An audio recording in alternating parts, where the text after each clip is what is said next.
বাস্তবায়ন করব।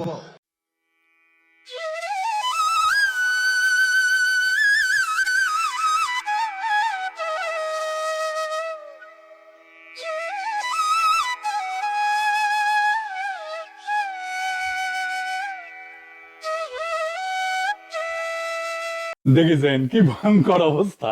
জিন্দগিতে দেখেছেন এই অবস্থা হয়েছে বাংলাদেশে কখনো দেখেন নাই। পাঙ্গুল্যান্ডের তেল মন্ত্রী টুকু ভাই কইছে কোন গাড়ি কি তেলের অভাবে বন্ধ হয়েছে? কারো গাড়ি কি তেলের অভাবে বন্ধ হয়ে গেছে? আমাদের এই ছুটি এই যে ঈদের মধ্যে যে সব দেশের বাড়িতে গেল, কোন বাস কি তেলের অভাবে বন্ধ ছিল? এটা টেনশন তো করলে হবে না। আমরা তো এখানে বসে আছি, আমরা কি ওই কাজ তো করতেছি আমরা। আরেকটা জিনিস দেখেন, এইটা সাহেব ছবিটা দেখান, পিছনটা আগে দেখানো লাগবে। না না, যা ভাবছেন তা না। উনি ইন্ডিয়ার কোন মন্ত্রী না, বাংলাদেশ সরকারের একজন মন্ত্রী।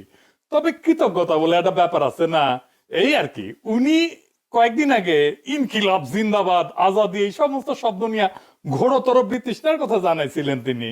উনি এখন নিজের মন্ত্রণালয়ের অফিসে একদম মাথার উপরে ইন্ডিয়া নিয়ে বসে আছেন, দেখি চাও একদম পেয়ারে ইন্ডিয়া।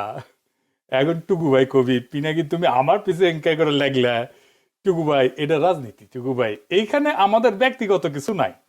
আপনার রাজনীতি আমার বিরুদ্ধে মানে আপনি আমার পলিটিক্যাল অপোনেন্ট, কোনো খাতির নাই। আপনিও আমারে খাতির করেন না রাজনীতি কিছুতে, কোনো অসুবিধা নাই। আল্লাহর কি কাম, এরপরে দেখা গেল তেলের অভাবে বন্ধ হয়ে গেছে পুলিশের গাড়ি। পুলিশ ঠেলিচ্ছে ঠেলিচ্ছে ঠেলিচ্ছে।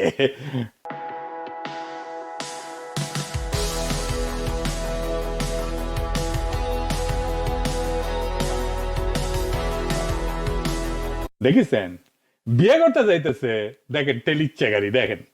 রাজবাড়ির পাংশায় বিয়ে করতে এসে বিপাকে পড়লেন বর। আমি বিয়ে করতে যাচ্ছি, তেল নেই, এখন তেলের জন্য ওয়েট করতেছি এই জায়গায়। তেল দেবে, তারপরে এই জায়গাতে আমরা যাবো। তেল দেওয়ার পরে তেল না হলেই আমরা বিয়ে করতে পারতেছি না। বিয়ে করতে গিয়ে পুরা এনার্জি গাড়ি ঠেলতে যদি শেষ দিয়ে ফেলে তাহলে তো মহা বিপদ, তাই না?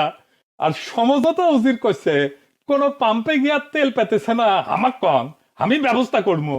তেল পাচ্ছে না, আমাকে বলেন কোন পাম্পে গিয়ে পর্যাপ্ত তেল পাচ্ছে না? মালিক সমিতির নেতারা এখানে আছেন, বিচ্ছিন্ন ভাবে না, আপনাদের সমিতির নেতারা এখানে আছেন, আমাকে জ্ঞাত করেন, তেল দেওয়ার দায়িত্ব আমার, পাচ্ছেন? হ্যাঁ ঠিকই গেছে, ইঞ্জিনিয়ারিং করে ক্ষমতার দিকে মনে হয় বেশি তেল জমিছে, তাই ওর আগুন দিলে শুয়ে শুয়ে পড়বি তেল। হ্যাঁ বুঝে চাও।